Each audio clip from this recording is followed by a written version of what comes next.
Olá, queridos. Quero ler aqui com vocês Deuteronômio 1, 35 e 36, que esse texto me chama muita atenção.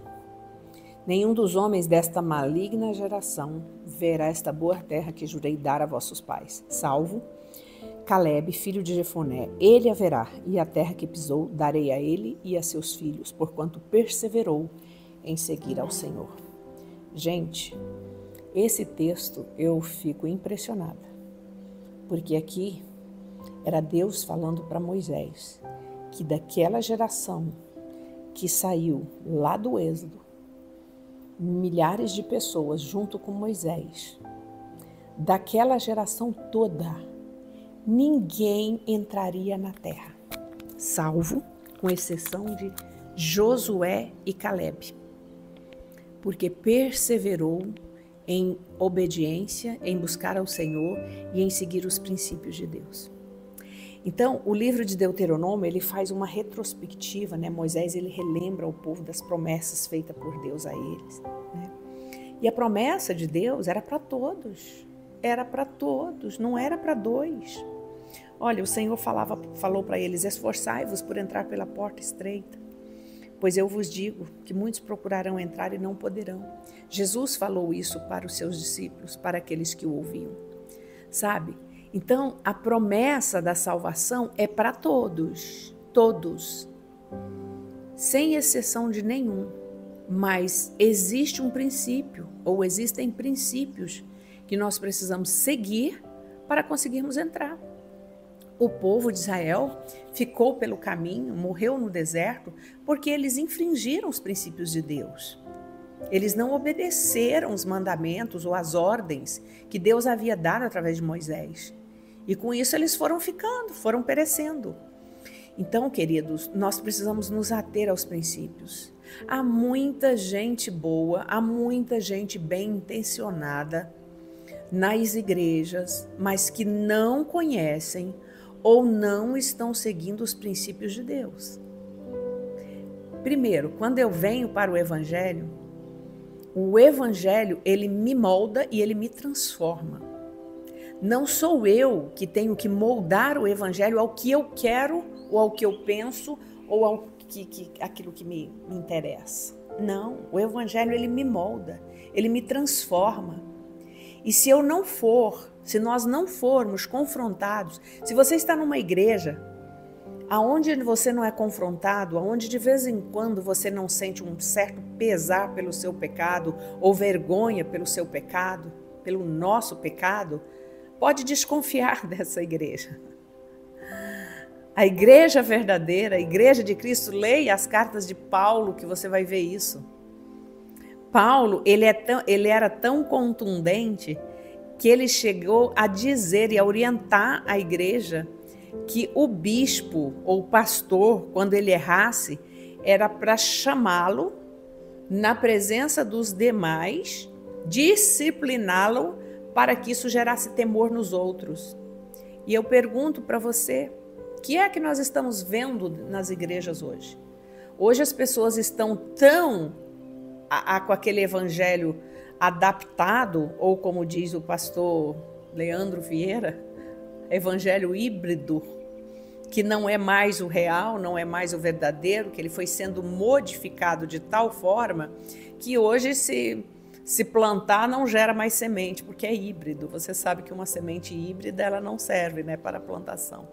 Então, é porque o evangelho já foi transformado, mas nós precisamos retornar, nós precisamos voltar aqui. Deus havia dado para este povo desde o início as ordens, as ordenanças, os limites, as leis, o que eles deveriam obedecer, as ordenanças do sacrifício, né, pelo pecado e tudo mais, as ofertas. Deus havia deixado tudo registrado de forma minuciosa para eles, mas o povo começou a desobedecer, se levantou contra Moisés, murmurou. E a murmuração aqui, veja, irmãos, nós temos que fazer uma diferença entre murmuração e reclamação. Reclamação, todos nós reclamamos. Reclamamos quando algo não foi bem feito, reclamamos quando o nosso direito não foi atendido, né? A reclamação, até certo ponto, ela é normal, ela é legítima. A murmuração, não. Você vai ver a murmuração lá quando eles dizem assim: você, Moisés, nos tirou do Egito para fazer a gente morrer nesse deserto. Lá no Egito nós tínhamos pepinos, melões, nós tínhamos carne à vontade. Aqui nós estamos comendo esse maná enfadonho. Quando o povo faz isso, eles estão confrontando a vontade de Deus, a bondade de Deus, a misericórdia de Deus, e eles estão rejeitando também o plano de Deus. Porque o plano de Deus para eles naquele momento era aquele. Deserto é lugar de providência diária, não dá para a gente contar ou para a gente ajuntar para 1 mês, para 2 meses, não. É providência diária. O maná era diário. Cada um colhia para aquele dia, comia e acabava. Né? E o maná mostrava para o povo judeu, que é um povo seletivo com comida, eles não comem qualquer coisa, mostrava para eles a dependência de Deus e que em situação de deserto nós não temos escolha do que comer. Nós comemos o que tem, ou o que nos é dado, ou o que é possível comer. E Deus havia sustentado eles, estava sustentando eles com o maná. Né? E eles reclamaram, eles murmuraram, eles duvidaram, eles rejeitaram a vontade e a providência de Deus. Então Deus se irou contra muitos do povo judeu. E todos eles pereceram. Olha esse texto, versículo 35, somente 2. É Deus que está falando para Moisés. Nenhum dos homens desta maligna geração. Deus chama o seu povo, o povo que ele tirou da terra do Egito, de maligna geração. Porque eles foram perdendo. O Egito já havia tirado muito do Deus que eles conheciam deles, né? E quando eles encontram Moisés e que são retirados com mão forte, que vê todos aqueles prodígios e sinais, os prodígios e sinais era Deus também mostrando para Faraó quem ele era, mas era Deus mostrando para aquele povo que eles deviam confiar. Eu sempre digo nas minhas pregações que eu nunca vi em nenhum tempo na humanidade e nenhuma história do povo de Deus tamanhos milagres tão assim poderosos de mexer com a natureza, mexer com a química da água, mexer com animais, com tudo, até culminando, por causa da dureza do coração de Faraó, com a morte dos primogênitos, para que aquele povo saísse dali. Então os sinais foram sim para Faraó, porque quando Moisés vai falar com o Faraó, ele fala assim: quem é esse Deus seu? Em nome de quem que você veio, né? E aí Deus manda Moisés dizer: eu sou o que sou grande eu sou, Deus Todo-Poderoso. E através dos sinais, Faraó fica sabendo quem é Deus. E fica sabendo que é um Deus muito maior, muito mais poderoso do que aqueles deuses ali do Egito, que eles achavam que eram deuses, né? Então, é uma coisa assim que nos assusta, né? Toda uma geração se perder.